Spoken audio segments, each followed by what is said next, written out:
Good morning, you guys. All right, we're doing a little bit of a different setup because I'm not home, as you can tell. I'm actually at Cabana Bay Beach Resort, which is one of our favorite hotels in the Orlando area. John and I got married here 10 years ago. Very much up our alley and our vibe. It's all like mid-century modern, beachy sort of themed. So anytime we have the opportunity to stay here, we love staying here. So I woke up early and decided to get this done because I don't know that I'll be home in time or have the energy later on tonight to go live. So I am going to apologize if the sound, I don't know if you guys can hear the background music. So I'm going to apologize if that is distracting. And if I need to refilm this later, I can do that, probably tomorrow if I need to. I'm hoping, though, that maybe I'm using these and maybe somehow it will kind of cancel out stuff in the background and not be as loud. So we're going to keep this short and sweet for tonight, week 9, Recovering a Sense of Compassion. And we only have a few more chapters and then we're done with this book, which is awesome. And this is a good one. Part of me is kind of like, I feel like this chapter should have been a little bit more early on in this whole book study. But at the same time, I'm like, okay, I can see like why she's put it here because we've done so much work over the last 9 weeks now to really like dig in deep, try to find like root fears, trying to figure out like what people told us in the past and who said what, and I'm trying to, like heal our inner artist who is an inner child. And we're trying to identify like all this stuff. We're trying to really get to the root of fear. This is, if you guys couldn't tell already, this is a very spiritual process. So week 9 was all about recovering a sense of compassion. Alrighty, so the first part that she talked about, and I only have my one screen today, so this is going to be a little difficult. Let me see. I could do this. Hold on a second. Let me see if I can scoot this over. Whoops, you guys get to see the whole screen. All right, there we go. Alrighty. Let me scoot this over here. Okay, so the first section was all about fear and talking about how blocked artists are not lazy. They are simply blocked, which is what we have been seeing over the last 9 weeks. And I think a lot of times, especially when I'm talking with other creatives, they feel like they're lazy and they feel like, well, I could be doing more. I'm not doing enough. I just feel like maybe I'm being lazy, but really it isn't that. We need to not call it like, so do not call procrastination laziness, call it fear, because ultimately that really is what it is. It's not laziness, it's not procrastination, it really is fear. And so fear is what blocks an artist. And I kind of feel like this isn't even just for artists. I feel like this is for a lot of people in general when it's like they have a vision that they want to do something and they like see the big picture, but then it's like, oh, there's too much. There's just like so much. For example, my husband is very much like this, where he's very visionary and he's like, oh, I want to do this big thing, but because I have to do this, he doesn't do it. And so like he has really been fearful about all the stuff. So I've even been like digging deep at him, like, okay, well, what can we do today? What are the baby steps that we can do? Because sometimes as creative people, we might want to go for the big thing instead of taking these like little action steps and these little things that we could do moving forward. And guys, I think I mentioned this last week, or I mentioned in another call. Now that we have like AI technology, this would be a good use of that, where if you were feeling really, really overwhelmed and really stuck and not sure what steps you should take, I would even try to figure out like, okay, here, if you don't want to give the AI like your ideas and stuff like that, what you could do is kind of do a general like synopsis and then just be like, help me create action steps to move forward to this goal, and then it can help you sort everything out. Alrighty, so fear is what blocks an artist: fear of not being good enough, fear of not finishing, fear of failure, and fear of success, fear of beginning at all. And there's only one cure, which is love. Use love for your artist to cure its fear. And I think it's not only self-love. I think that in this whole spiritual journey, I know many of you guys who are doing this are faith-based, really think that this is also just like a deepening relationship with God, and just the love of the Lord. And so I really think that there's this whole other aspect that maybe isn't as highlighted here as well. And so, I, uh, I love this chapter. And when I started Higher Calling Creative Club, which is my community, this chapter is really what kind of like pushed me into it, because I'd already been on the fence about it. And I was like, oh, I don't know. Like, there's already people out there doing what I do. And there's no way I'm going to have the capacity to. I made all sorts of excuses. And really at the end of it, it was fear. And even as I feel like I'm going through this like major identity shift right now and really stepping more into like who God's created me to be and how I want to be seen and repositioning myself and all that sort of stuff, I have realized that I do have a fear of success. Like, I have been like, man, why haven't I been able to like make, $500,000 for myself, or like seven figures for myself? And really at the end of it is like, I've been afraid of going all in. I've been afraid to show my face. I've been afraid to do all this other stuff. And so this is a really core thing to like take the time to really dig at. I know the tasks at the end of the book are also super helpful with identifying this sort of stuff, but this is why, like, in this season of my life, I really am like curating it to have the right people speaking into my life, to have the right sort of community in my life, which we're going to talk about, asking for help here in a little bit.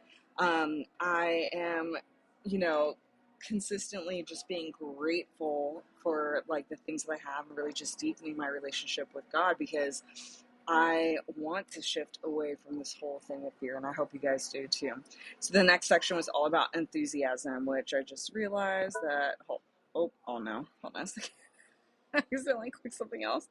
Hold on, let me scoot over my little thingy here. Okay, you guys can see my notes. Okay, enthusiasm. So I really loved that, because I never knew this. I really love that enthusiasm from the Greek means to be filled with God. And that just like makes so much sense. It makes me just naturally smile just thinking about that, because I feel like when we are enthusiastic about something, we are really getting to the core of like who we are, and it almost is like this childlike just joy and wonder. And every time like the Lord emphasizes like, and Jesus talks about like being like children, like I just think about that, this simple enthusiasm. I went to a theme park yesterday with my husband and my brother and some other family, and I was just so enthusiastic about the littlest of things. And I was like, man, like, this is just so fun. And I love getting to, like, people watch and see these kids just, like, lose their minds about over stuff. And I'm like, I feel like this is what God wants us to be. And I feel like this is how God wants us to live.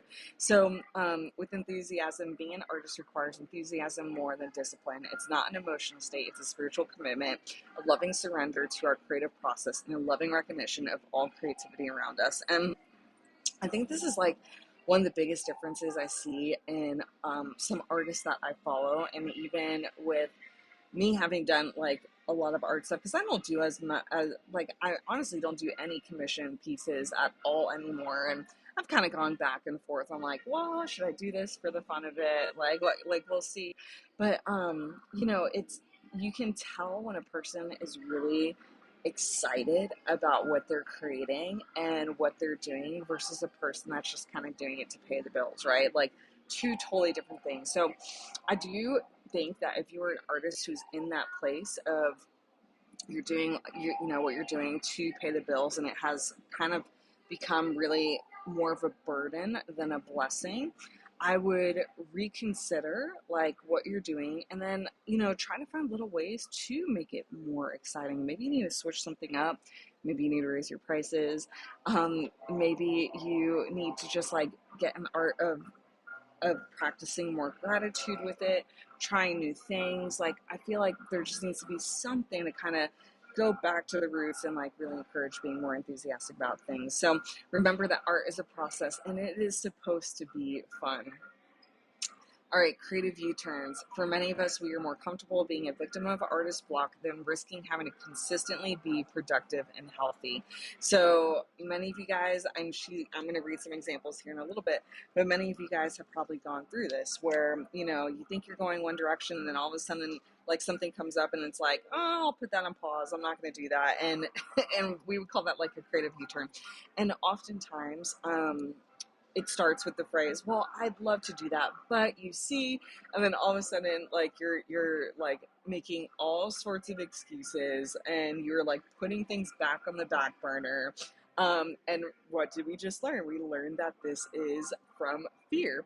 So we get more sympathy as crippled artists versus functional ones. And for some people, that this can replace the practice of creativity and actually be a cause of self-sabotage.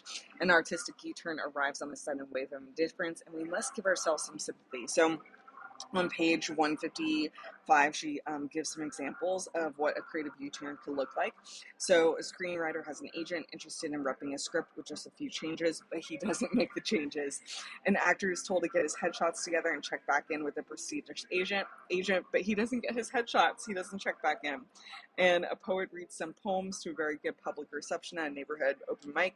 Instead of continuing at this level and gaining strength, the poet enters a slam, which is like a boxing match for poets, loses, and then just stops reading publicly altogether.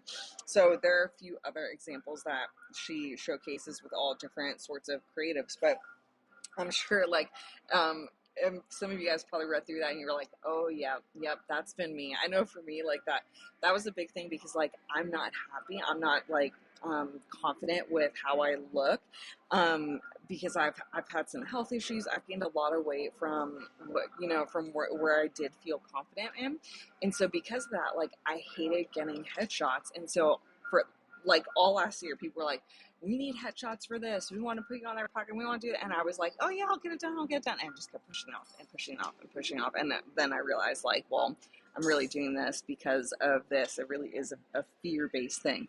So when we take a U-turn, we are shamed first by our fear and then second our reaction to it, which is true. Like having looked back at that, I'm like, man, like this is so silly to have put this off for so long. When I finally did it, I felt good about the photos that I took, but not only that, I also was able to have more opportunities because I finally got over the fear, finally did this thing, finally got out there. And so you just never know what could happen when you actually go through something versus like starting and then just like turning around. So you have to remember that a successful creative career is always built on a successful creative failures. And I'm constantly trying to give myself this as a reminder because I have felt like I've been failing in many different capacities. So give yourself compassion. Creative U-turns are always born from fear. You have to admit it exists, find help, and then ask questions. And once you ask for help, it arrives. I always encourage people to do this because I think for whatever reason, some people get shamed in asking for help, even if it's like the most simplest of things. And this is why I'm very like open and honest, especially on social media, where it's like, okay, if I need to do something that I don't know how to do, then I will ask for help or I'll ask for recommendations. And the help always arrives, sometimes in ways that you least expect it. And so, this is why like I encourage people like don't be afraid to ask for help, even at like, and you could start with like your close. I'm not saying go on social media and tell everyone all your problems. What I am saying though is like be willing to be a bit more vulnerable and be willing to be in a place where it's like I can't do this on my own. I can only go so far. I really need the power of community. And you could start with your inner circle, and then you can start with the circle after that, and then you can start on social media if you needed, something else. So honestly, you just never know. So when faced with a creative U-turn, ask yourself, who can I ask for help about this U-turn? And then last but not least, it was blasting through blocks. So in order to freely work on a project, an artist must be free of resentment, which is anger, and resistance, which is fear. And I have a few situations where this has happened in my life where I've held a lot of resentment about certain things, and I've been like, well, it's not fair that this person is able to do this and they were able to do this when like I've done this, and that. And I kind of realized when going through this chapter the last few times that I've done it, I'm like, oh man, I need to ask for forgiveness. And this is a heart healing thing, right? It really is a heart healing examination and then releasing. And so remember that your artist is a creative child. This whole process and even going on artist dates is to heal that inner child. And then she does have on page 159 and 60, right before the tasks, she has some questions that you could go through to help identify like what you could be, because you honestly also might not really know that you are holding anger or resentment towards like something. So she has a few questions that kind of like break down through that stuff, where you can start identifying more of those things. So that is it for today. Let me change this really quickly. I keep pressing the wrong button. Hold on a second. Alrighty. So that is it for today's Artist Way. That is week 9, recovering a sense of compassion. Next week is week 10, recovering a sense of self-protection. Thank you guys for joining. Hopefully it wasn't too loud in the background here. And yeah, I'll see you guys next week on that video.